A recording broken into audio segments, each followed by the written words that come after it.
2023 is almost over, and this year is joining the long-held tradition of being an absolute dumpster fire. Behold the dumpster fire that is 2023. World War III and IV kicked off this year, and they're happening at the same time.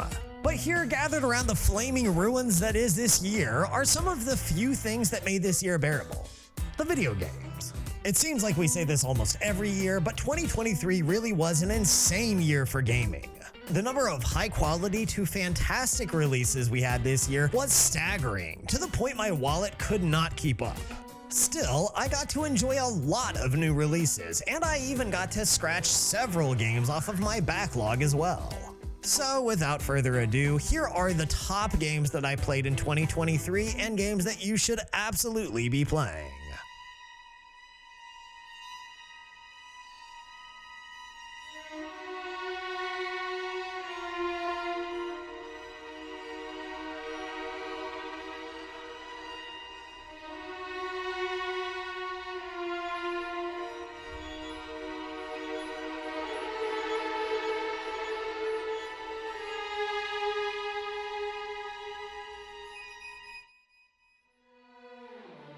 Dead Space Remake was developed by Motive Studio, and it's everything I've ever wanted from a remake of the 2008 survival horror classic that remains one of my favorite horror games of all time.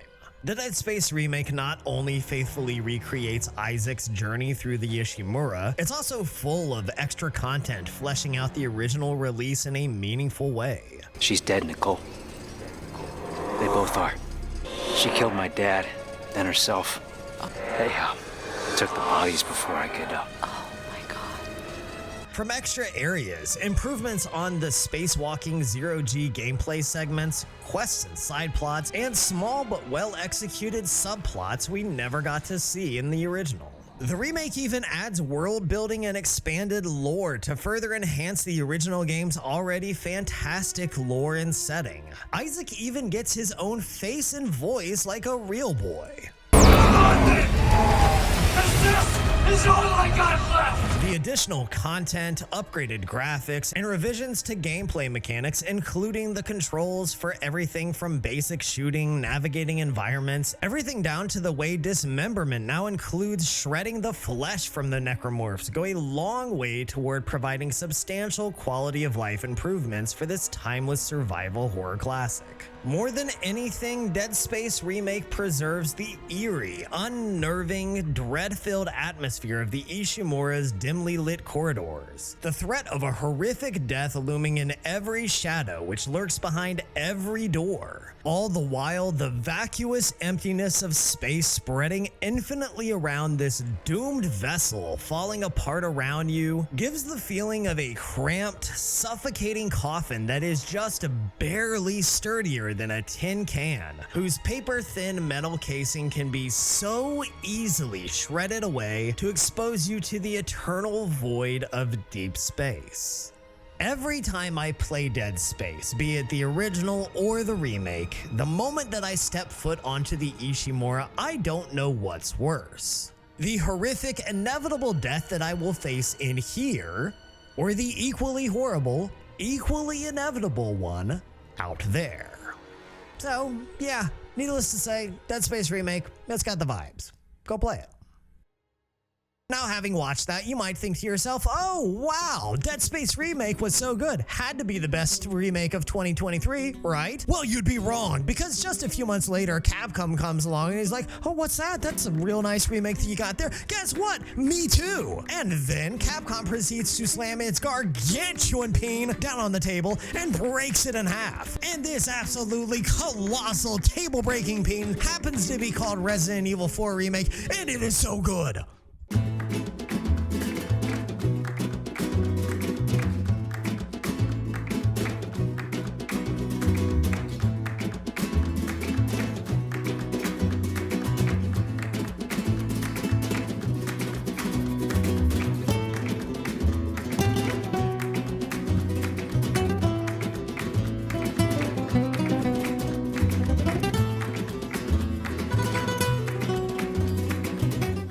Like the Dead Space remake, Resident Evil 4 Remake faithfully recreates everything that was beloved about Resident Evil 4 while also modernizing it, giving us a beautifully reworked set of gameplay functions that shift the game to a modern palette while retaining all the core elements that made Resident Evil 4 a groundbreaking pioneer in survival horror and action shooters in the first place. The graphics, special effects, the set pieces and bosses, the environmental storytelling, and the cheesy, goofy, over-the-top bullshit. Such a pleasure to finally make your acquaintance, Mr. Kennedy.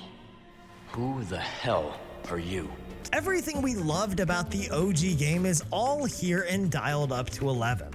There is not a single ounce of doubt that Capcom went above and beyond with Resident Evil 4 Remake, taking the core game and expanding upon it in every way possible to give us more thrills, more bombastic moments, more one-liners. I'll give you a holy body.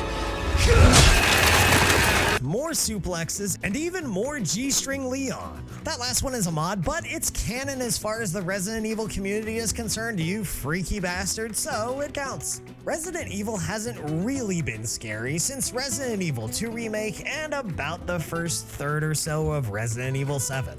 And that's fine, because I don't play Resident Evil games to be scared.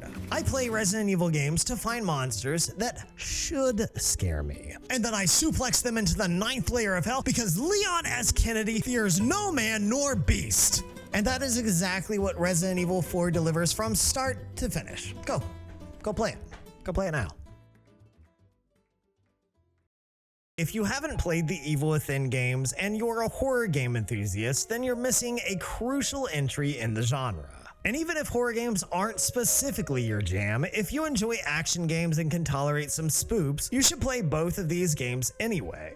Both are high-quality, excellent games that, while getting on in years, stand the test of time exceptionally well. The horror elements are devious and deadly, the tone is impeccable, the atmosphere top-notch, and both games, while tied together in terms of themes, characters, and events, are entirely separate in tone and direction, giving each game its own unique feel and experience that stands apart from each other, allowing both entries to shine on their own individual merits and spotlighting the unique elements both bring to the table. If you haven't played either Evil Within yet, then go play them. Go play them or I'll eat your face, I swear to God.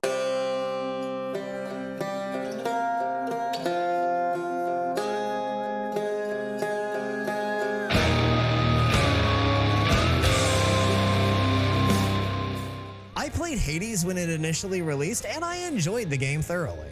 But I didn't finish it at the time because some other game came out, and thanks to the internet, I have the attention span of a goldfish. So I went and played whatever it was, and I forgot all about Zagreus and his daddy issues. Early this year I found myself with some time on my hands and no games to play, but I had no monies with which to fund these new games at the beginning of the year, so Hades' time had finally come. Hades is one of the most well-known and critically acclaimed roguelikes of all time, and for good reason. The action-heavy spin on Greek mythology makes major strides toward introducing a cohesive story and unfolding plot into a genre that has never been known for its narrative strengths. But Hades delivers big time in that department, giving us intriguing characters whose relationships develop and evolve between the many runs through the underworld, as our protagonist Zagreus tries over and over to escape his father's realm and finally experience life and freedom on the surface. The roguelike elements of randomization with power-ups, resources, godly upgrades, and a plethora of upgradable weapons as you work your way through an ever-changing labyrinth of twists, turns, traps, and hordes of enemies keep runs fresher than ever while changing the feel and flavor of every run as any roguelike should. This, combined with the developing plot and character interactions between each run, along with the customization of your father's house, and Hades delivers a one-of-a-kind roguelike experience that actually gives you something to look forward to between each failed run. This softens the blow of starting each run anew by offering the promise of advancing plot lines and character narratives during each trip back to home base. Topping this off with a lush, colorful art style and an explosively energetic soundtrack results in Hades being a joy to play again and again and again. And you can pet the dog. So whether you're a roguelike veteran or this is your first time dipping your toe into the genre, go play Hades. It's a fantastic game with charm galore and the type of high-octane gameplay that brings you back for one more run over and over again. Just be warned, the underworld does not release souls so easily. How many times shall you make me do this? Having beaten Hades again and again and again to finally get the true ending, my cravings for roguelikes has been unleashed. Hades was a tasty little sweetmeat that I tore to shreds. Don't ask me why I phrased it that way. I'm pretty sure I had a fever dream when I wrote this script. Anyways, Hades was a great game, but this year my appetite for roguelikes has reached gargantuan proportions, and one roguelike simply would not do. So I downloaded a metric piss bucket of roguelike games. Wait, piss bucket? What the fuck even is this script? I'm not going to talk about every roguelike that I played this year, not even all the good ones. This video is already going to be long as it is, and it would be almost double, if not triple, if I talked about all the excellent roguelikes that I played this year. Instead, if you're interested, watch the video linked up in this corner or down in the description below. But watch it after you finish this video, okay? The algorithm doesn't like when people click off a video halfway through, and Daddy Fall's really trying to get this one off the ground. So watch this video all the way through, and then go watch the roguelike video to see what I was up to there. Support your boy's YouTube hustle. Daddy Fall loves you. Now that I've made my sales pitch, let's get back into...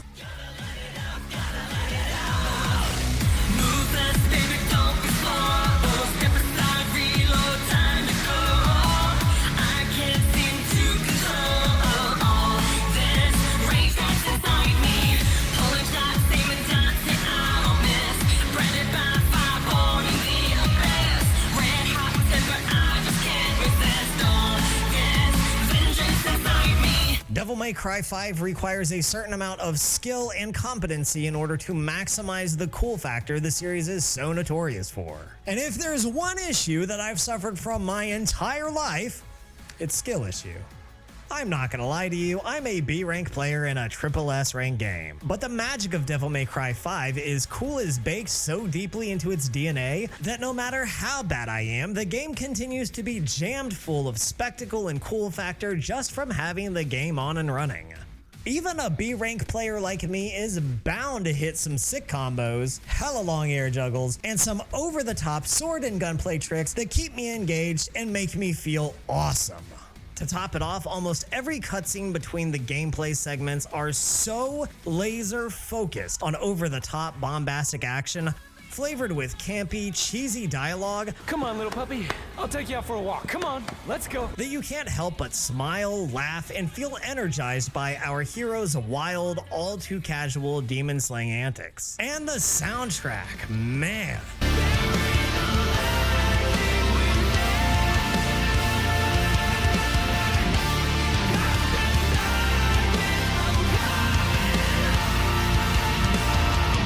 I swear on my godlike beard, the soundtrack is absolutely amazing. The type of soundtrack that absolutely defines the game, just as much as the wildly over-the-top combos and the crazy spectacle of the cinematics. It took me until this year to finally get around to playing the series' latest and most ambitious entry. And I have to say, even several years late to the party, Devil May Cry 5 absolutely delivers on its promise of devilish badassery and flagrant over-the-top action.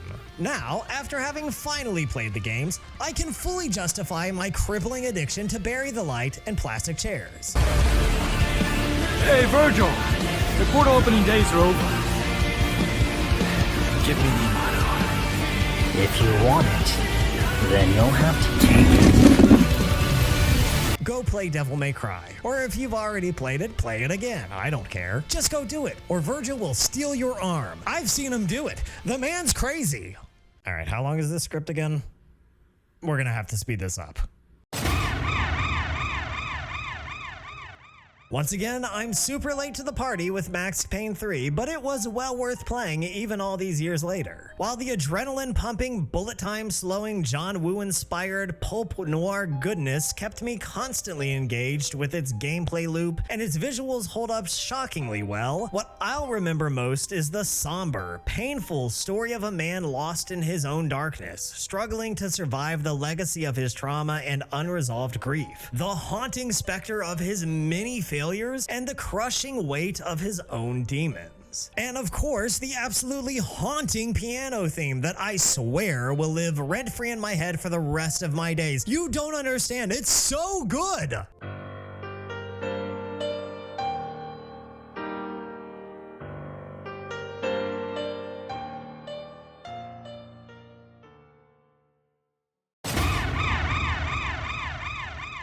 This year, I played Ultra Kill and Fear and Hunger.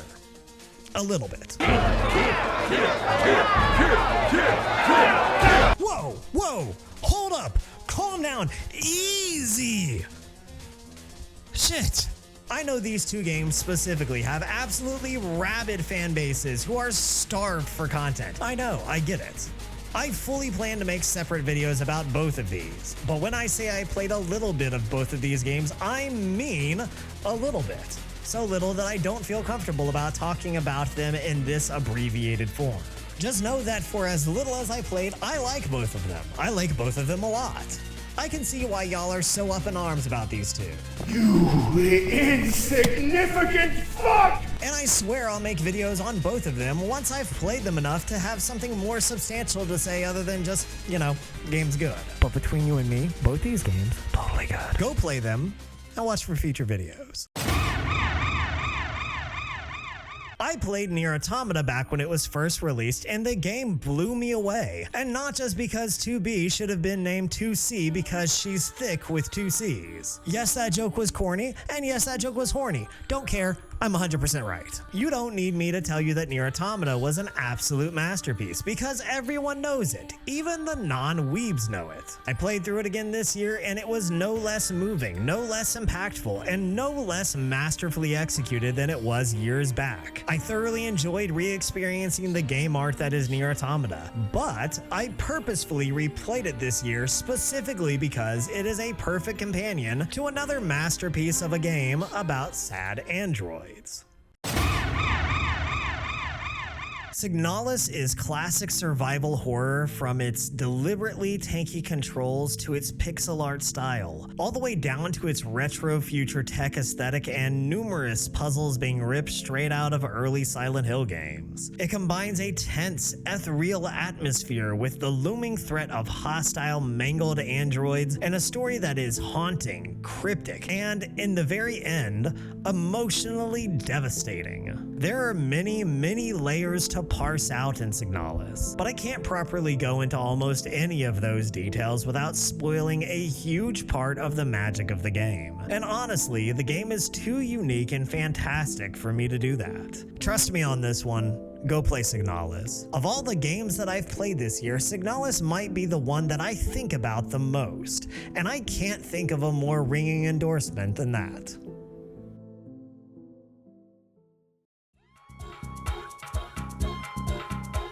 I tried Rain World a few years back, played about 15 or 20 minutes of it, and put it aside entirely. But at the ongoing and consistent harassment of several friends and community members, I decided to give Rain World another shot this year, and if I had to summarize the experience, it would be something like...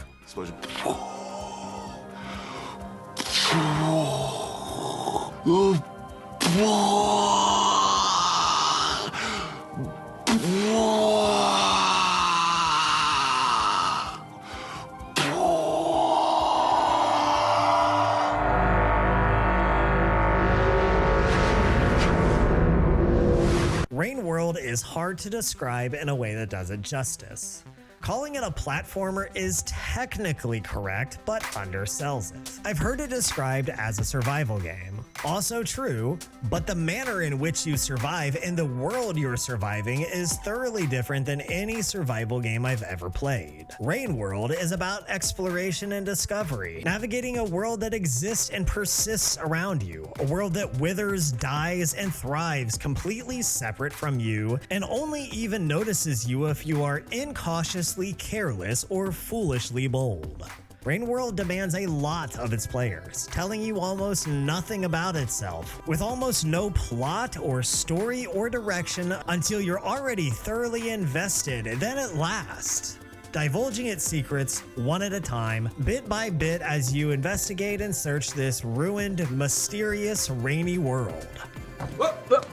To unearth secrets bigger and grander than you could possibly imagine. I can't tell you more about Rain World, because it's one of those unique games that offer a once-in-a-lifetime experience you're not going to find in any other game, and it must be experienced firsthand to get the full impact of its special moments. I adore it for the many unexpected twists and turns it offers, and I would be downright pissed if anyone had ruined the absolute special moments the game had in store for me. If you haven't played Rain World yet, go play it. Play it blind, be patient with the steep learning curve, and strap yourself in for a wild ride at the end because man, oh man.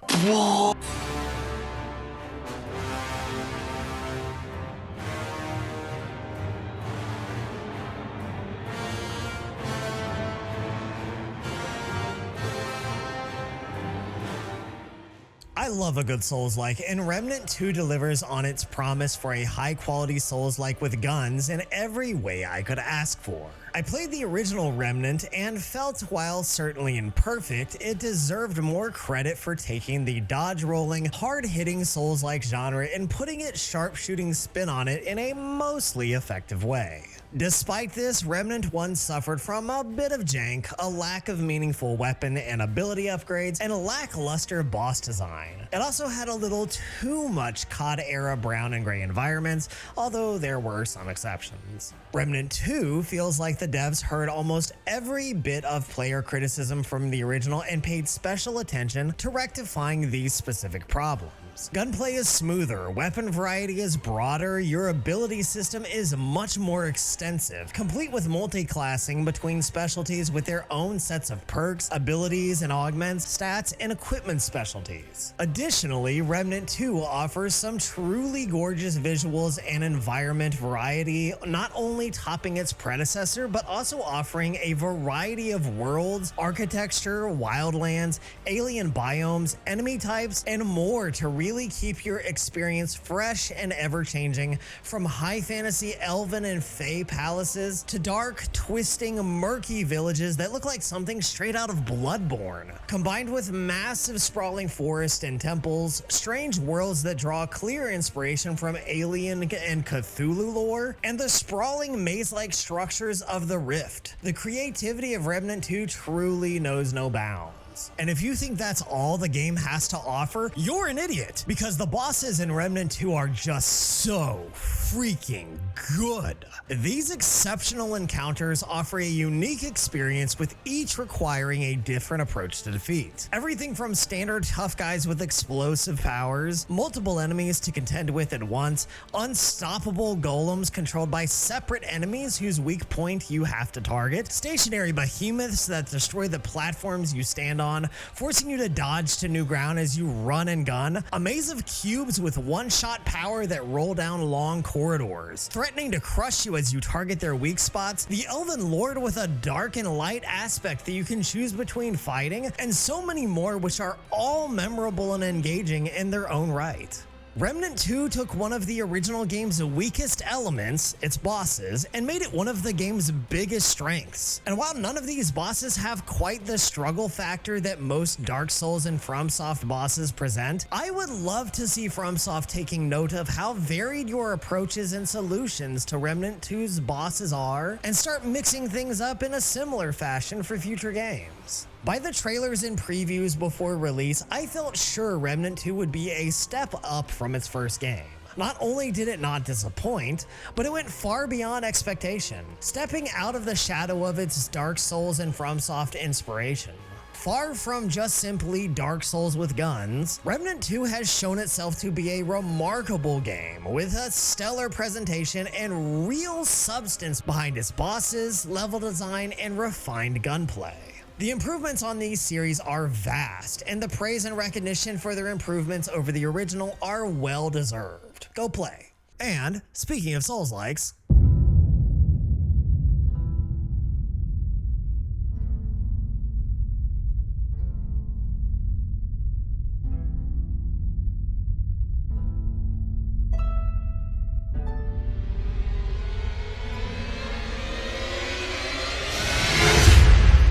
didn't talk about Elden Ring here. After all, I played it last year, talked about it last year, and there's plenty of games I messed around on this year that I'm not talking about because it's all old news, and I just kind of play this stuff on and off all the time. Elden Ring feels different though, because my experience playing it in 2023 is markedly different from my original playthrough. Rather than just doing more New Game Plus runs or messing around on co-op or doing arena fights, all of which I did do this year, most of my time on Elden Ring in 2023 was focused on replaying the game from scratch on an all-new save, making a drastically different build, and really taking my time with it all. Scouring through every inch of the game, paying attention to all the little touches of brilliance and detail that really makes the game such a groundbreaking masterpiece and FromSoft's magnum opus. I've heard people say again and again that once you play Elden Ring the first time, it's never the same again. And I get it. I understand the sentiment.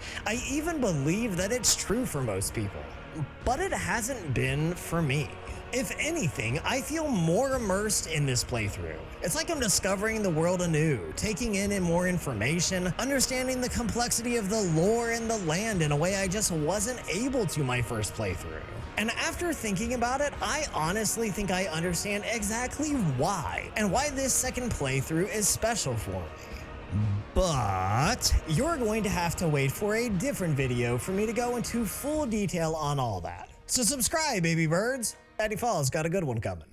So, since we're already giving FromSoft the old clean and jerk, the old hearty twist and tickle, the old devil's seesaw, let's talk Armored Core. What, you don't think any of those are real things?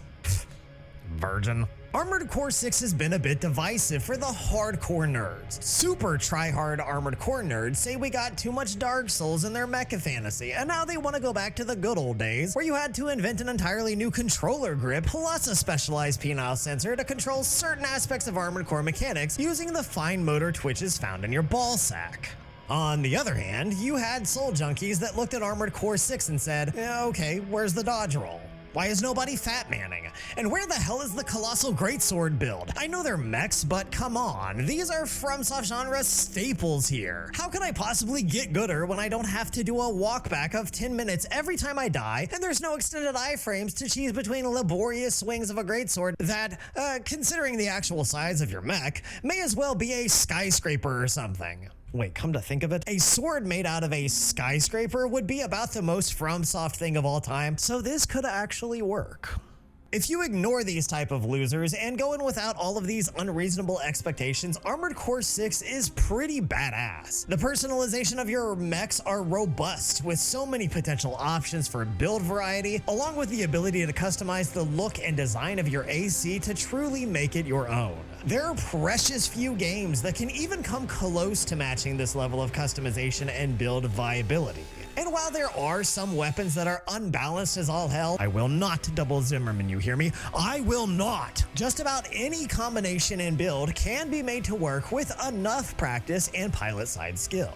Above all else, Armored Core masterfully succeeds in making you feel like a badass, unstoppable war machine. One that can mow through entire legions of giant mecha, powerful combat bots, fleets of massive aerial battleships, and any other poor bastards that get in my way. Armored Core 6 presents the experience of being a lowly mercenary pilot rising through the ranks who is such a dominant force in an AC that he and he alone can alter the fate of an entire planet until at the end they all lay broken and defeated at your mechanical feet. Or, you know, treads. Whatever. Armored Core 6, while grim and foreboding in some senses, does not deliver the same experience of a bleak world and crushing atmosphere that grinds you up and spits you out that defines most FromSoft games. Instead, after an initial struggle, you find yourself becoming the absolute power that smashes everything else under your ever-present mecha might. And while some people may have issue with this tonal shift away from much of FromSoft's most well-known products, I'm content with sending a barrage of 30 to 50 missiles upon whatever poor son of a bitch decides to man the puny little tank that got in my way that day. Should've gone to AC school instead of tanky school, stupid idiot dumb. Who'd settle for driving a tank when you have a whole ass AC capable of leveling a small planet all by itself, fueled by a nuclear reactor, 40 kilos of angel dust, and trauma induced by a botched medical procedure? Easy choice, honestly. Armored Core 6 is incredibly fun if you have a taste for giant mechs with a case of the zoomies. Go play, and go fast.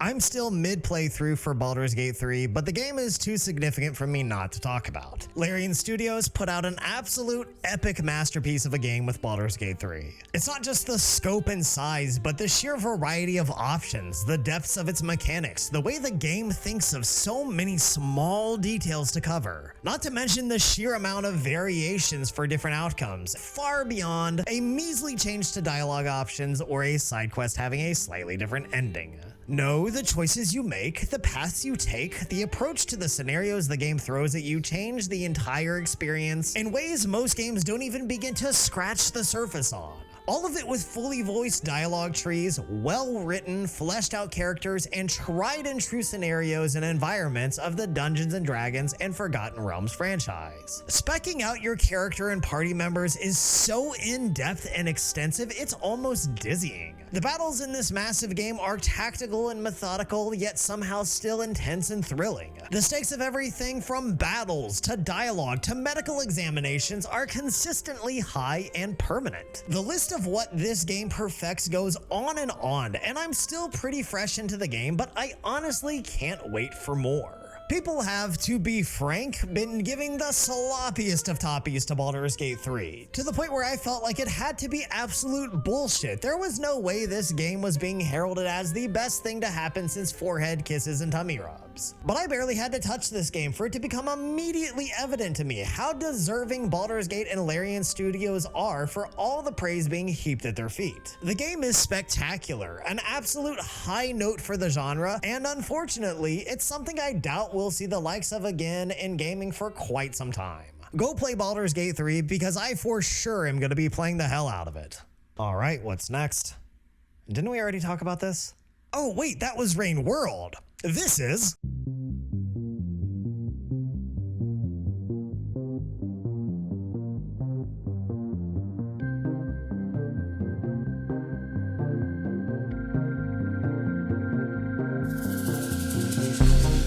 Risk of Rain 2 is an absolute wonder to play, and there's so much high quality across almost every aspect of this game that I would venture to say that it's rapidly becoming my second favorite roguelike of all time, and one of my favorite gaming experiences of the whole year.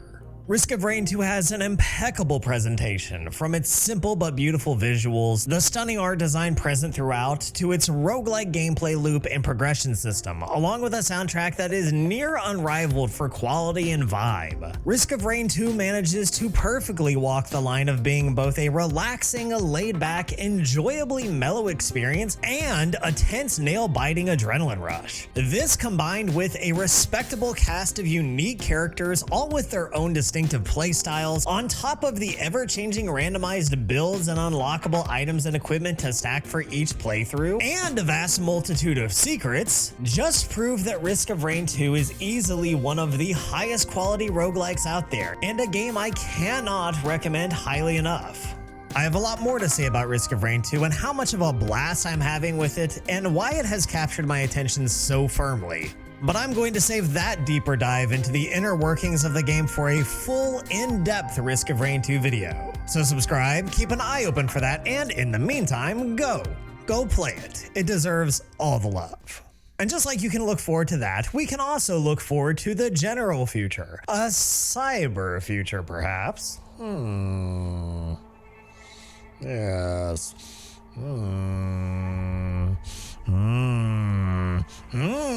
Seriously, what a journey CD Projekt Red and Cyberpunk have been on. I'm not gonna sugarcoat it. CDPR launched this game in such a disastrous state that there will always be a part of me that resents them for even attempting to release such a burning garbage fire to consumers. I don't think that bitter aftertaste will ever fade away completely.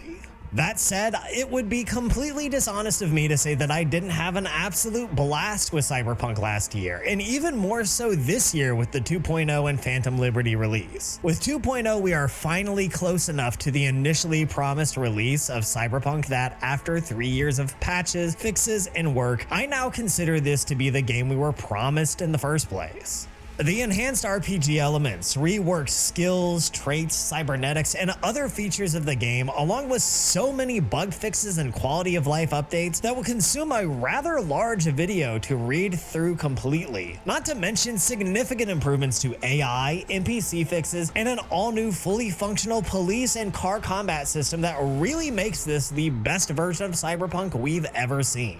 While there are still some minor glitches and bugs, most of these are common occurrences in nearly every sprawling open world game. These types of basic glitches have quite frankly always been unavoidable to some extent. Skyrim is considered a timeless classic, a masterpiece of gaming, and that game is so riddled with glitches they were practically features. All of this just works. My first playthrough of Cyberpunk clocked in at just under 100 hours. Now I'm well on my way to topping that with my newest playthrough. I have even more to say about this game. I've come to love it for its visual excellence and the absolutely stunning world CDPR drops us into. No other game has quite the same vibe, atmosphere, and intricate world building. I'm not generally one to hang an entire gaming experience on the visuals alone, but the amount of time I've spent just wandering through the crowded sections of Night City, drinking it all in, or driving down the roads absorbed in the sights both grand and grungy. Cyberpunk really does speak for itself, as I can't recall ever doing this so extensively in any other game.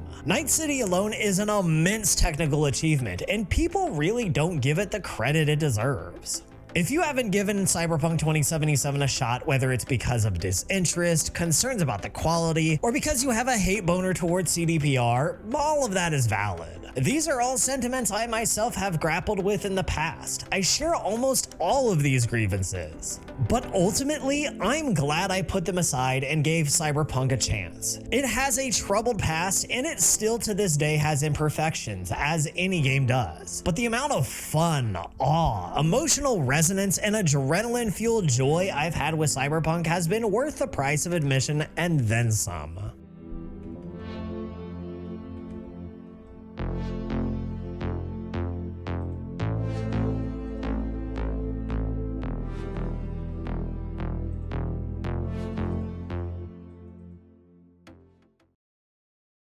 So there we have it, my 2023 in gaming form.